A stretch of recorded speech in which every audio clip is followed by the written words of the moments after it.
Sir, वजीर आजम कहते हैं कि मुल्क विकसित भारत की राह पे है। मैं कहना चाहता हूं कि ये उस वक्त तक मुमकिन नहीं है जब तक इस मुल्क की 80 करोड़ आवाम फ्री राशन के बगैर जिंदा नहीं रह सकती। विकसित भारत उस वक्त तक मुमकिन नहीं है सर जब हमारे देश की लड़कियां न्यूट्रिशन और तालीमी मौके उनको बच्चों की तरह नहीं मिल जाते। सर, विकसित भारत उस वक्त तक मुमकिन नहीं है जब हमारे मुल्क के बच्चों को जो पढ़ना नहीं आता, प्रॉपर सेंटेंस नहीं लिख सकते। सर, विकसित भारत उस वक्त तक मुमकिन नहीं है जब इस देश की बहुत बड़ी आबादी गरीब है, एब्जेक्ट पॉवर्टी में है। विकसित भारत इस वक्त तक मुमकिन नहीं है सर जब देश के 15% मुसलमानों को तालीम से, रोजगार से, सियासत, इंतजामी और गवर्नेंस से मजहबी तासुब की बुनियाद पर खारिज कर दिया जाता है। सर, 2014 से रियल वेजेस में गिरावट आई है या स्टैग्नेशन हुआ है। हर साल 1.3% की कमी हुए, यानी हर साल वतन अजीज के शहरी गरीब होते हैं और बरसर इख्तिदार की जमात की दौलत में इजाफा होता है। 750 उन्होंने अपने नए पार्टी ऑफिस पूरे देश में खोले हैं और एक गरीब को PMAY में बगैर रिश्वत करप्शन के घर नहीं मिलता। सर, तनख्वाहों में कमी, गिरावट से सबसे ज्यादा नुकसान मुसलमान, दलित और आदिवासी को है क्योंकि इनमें सबसे ज्यादा गरीब हैं। सर, मोदी हुकूमत ने इन तीनों तबकों के खिलाफ ऐलान जंग कर दिया। क्या मन की बात से एक औसत घराने को खाना मिलता है? सर, वजीर आजम ने हालिया अवाम को, जनता को मशवरा दिया कि खाने के तेल में कमी करने से जिस्म का वजन कम होता है। सर, मगर इस हुकूमत के मोटापे का अंदाजा लगाइए कि 2014 और 22 से मोदी हुकूमत ने एडवर्टाइजमेंट के ऊपर 3,260 करोड़ रुपए खर्चा किए। तो मालूम हुआ कि देश के प्रधानमंत्री मोदी जी एक एग्जाम वॉरियर भी हैं और एक डाइट कोच भी हैं। सर, खाने के तेल का होलसेल प्राइस इंडेक्स 2014 में 104 था, 2022 में 182 हुआ, 2024 में 145 होता है। ये पॉलिसी हुकूमत किसके लिए बनाती है? गरीबों के लिए नहीं बनाती, हम जानते हैं। सर, 80% भारत की आबादी माइक्रो न्यूट्रिएंट डिफिशियंसी है, सफर करती है। हेल्थ के बजट को हम देखें sir, as a percentage of total budget spend and share of GDP, इसमें कोई इजाफा नहीं हुआ है सर, बल्कि इसका शेयर 2018-19 से कम है। जब हेल्थ सेस लागू किया गया था, हजारों करोड़ हेल्थ सेस कॉर्पोरेट और इनकम टैक्स लोगों ने दिया, हमारे हेल्थ सेक्टर में कोई काम नहीं हो रहा है। सर, तालीम पे आ जाइए। इकोनॉमिक सर्वे जो रिसेंटली ले हुआ है इस हाउस में, जिसमें डेटा यह बताता है कि स्कूल रिटेंशन क्लास 1 to 10 63.8 और हायर सेकेंडरी में क्लास 1 to 12 45.6।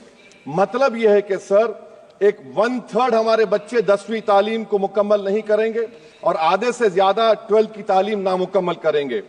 लगता है कि देश के प्रधानमंत्री इनको एग्जाम वॉरियर बनाने का जो नारा लगाते हैं, वो नहीं चाहते कि नौजवान तालीम याफ्ता बने, बल्कि सिर्फ चाहते हैं कि गरीब और मायूस नौजवान उनकी जलसों जनसभाओं में यहाँ शिरकत करें, उनके लिए जिंदाबाद के नारे लगाएं और खुद की जिंदगी और मुस्तकबिल को मुर्दा कर दें। सर, सच्चाई यह है कि हमारे नौजवानों का एक बहुत बड़ा तबका बेसिक मैथमेटिक्स पढ़ नहीं सकता और अपनी मादरी जबान में एक जुमला नहीं लिख सकता। सर, जो सौतेला तासुब रवैया अक़लियतों के साथ हुकूमत कर रही है, इसकी मिसाल यह है कि वजारत अक़लियती बहबूद का बजट पिछले साल से कम हो गया है। सर, मैं एग्जाम्पल दे रहा हूं आपको। जो pre matric, post matric, MANF, free coaching, interest subsidy education loan है, एलोकेशन फॉर एजुकेशन एम्पावरमेंट में जबरदस्त कमी आई है। सर, पिछले साल 1575 करोड़ था सर, इस साल 678 करोड़ कर दिया गया है। सर, सेंट्रल सेक्टर की जो स्कीम्स है, जिसमें education, empowerment, skill development, PM विकास है, 2024 में 2120 करोड़ में से सिर्फ 770 खर्चा किए गए। सर, 2025-26 में उसको 1237 करोड़ कर दिया गया। सर, ये सरकार अक़लियतों को और खास तौर से मुसलमानों को मुकम्मल नजरअंदाज कर दी गई है। प्री मैट्रिक स्कॉलरशिप सर, पिछले साल 326 करोड़ में से 90 करोड़ रुपए खर्चा किए गए। पोस्ट मैट्रिक में इस साल 65% कमी कर दी गई, सिर्फ 413 करोड़। मेरिट कम मीन सर 33 करोड़ से 7 करोड़ कर दिया गया है।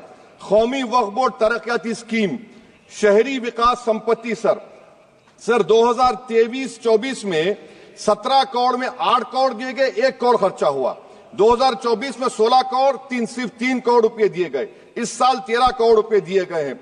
तो इससे अंदाजा होता है कि हुकूमत वक्फ की जायदादों को आमदनी का जरिया नहीं बनाना चाहती, उसको बर्बाद और खत्म करना चाहती है।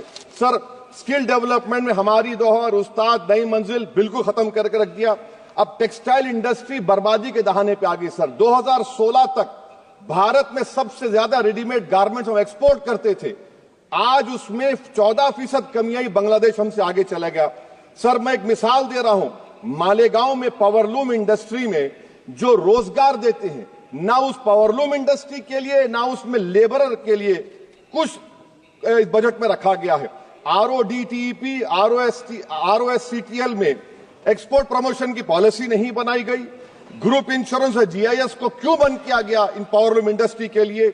और फिर सर PLI स्कीम के बहुत बड़े दावे किए जाते हैं, ये PLI स्कीम प्रो कॉर्पोरेट है, जबकि इसको प्रो माइक्रो होना चाहिए था। मालेगांव की पावरलूम इंडस्ट्री के लिए इंफ्रास्ट्रक्चर डेवलपमेंट है, ये तासुब और सौतेला सुलूक मालेगांव पावरलूम और इंडस्ट्री से कब तक चलेगा? सर डेडलाइन, मोदी जी ये गवर्नमेंट डेडलाइन देती है। मेक इन इंडिया का वादा था सर, 100 मिलियन जॉब्स, 12 से 14% ग्रोथ। हकीकत क्या है सर? सिर्फ 6% ग्रोथ है। मैन्युफैक्चरिंग एम्प्लॉयमेंट में सर 12.6 2011-12 में था, वो गिरकर 11.4 हो गया 2022-23 में। सर इकोनॉमिक यूरोपियन यूनियन की policy on carbon border adjustment mechanism EU deforestation regulation ये कहता है इसके ऊपर भारत का बहुत बुरा असर पड़ने वाला है। इकोनॉमिक सर्वे ये कहता है कि 9.5 बिलियन एक्सपोर्ट्स में कमी आएगी। क्या पॉलिसी है सरकार की? सर अनक्लेम डिपॉजिट्स देखिए सर, 2023-24 में LIC में 3,70,000 maturity claims are lying unclaimed, 880 crore के। EPFO 2023-24 में 8,500 crore is lying unclaimed in 21 lakh inoperative accounts. Is this being done deliberately to shore up the government supply? Why is the middle class being made bali ka bakra, sir? In February 2023, sir, 35,000 crore is lying vacant or unclaimed in public sector banks. Why don't you use it? And sir, the travesty of justice is in PM Poshan, sir, a cook or helper gets only 1,000 rupees for 10 months. Why can't the government increase? Sir agriculture department का जो budget है 4,000 करोड़ कमी कर दी गई। मैं आदादो शुमार और एक स्टडी की बुनियाद पर कह रहा हूं कि किसानों की अगर आमदनी 100 रुपये है तो ये हुकूमत 12 रुपये लेती है, जुल्म नहीं तो क्या है? Sir India steel industry export किया 13 बिलियन और उसमें से 1.2 बिलियन हमने एक्सपोर्ट किया था स्टील एल्यूमिनियम US को। अगर ट्रंप 25% टैरिफ लगाएगा, ये सिग्निफिकेंट बर्डन होगा इंडिया के स्टील एक्सपोर्टर्स पर और इसीलिए इंडिया मेटल इंडेक्स गिरा है 3%। सर क्या पॉलिसी है सरकार की?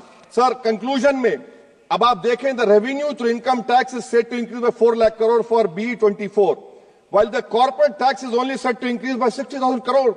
Despite corporate profitability an all-time high, while wage growth remains subdued, the share of income tax in total revenue has risen to 22.7% in financial year 19 to 33% in 25. While the share of both GST and corporate tax has declined. This means that it is still the individual taxpayers paying income tax that is funding the government while corporation get an easy ride, sir. In conclusion, sir, the state I come from, Telangana से मैं आता हूं, तेलंगाना की आवाम ने 8 MP BJP को दिए। एक project आप नेशनल प्रोजेक्ट नहीं कर सकते, पालमारू इरिगेशन प्रोजेक्ट को नेशनल प्रोजेक्ट नहीं बनाते, गोदावरी के पानी को लाने का प्रोजेक्ट आप नहीं देते, मेट्रो को नहीं देते, एक स्टील बायारा, मेरे 8 MP आपके जीत के गए। ये लगता है कि बेचारे वो कितने कमजोर हैं कि जिस रियासत से जीत कर गए वो वहां पर कुछ नहीं कर सक रहे हैं सर। तो इसीलिए मैं इस बजट की मुखालिफत में खड़ा हूं। इससे कोई रोजगार में फायदा नहीं होगा, विकसित भारत नहीं बनेगा। आप लाख बोल लीजिए, हम 12 लाख का बाजा बजाइए, मगर बाजू GST का एक चौकीदार खड़ा हुआ है चोरी करने के लिए। बहुत बहुत शुक्रिया सर।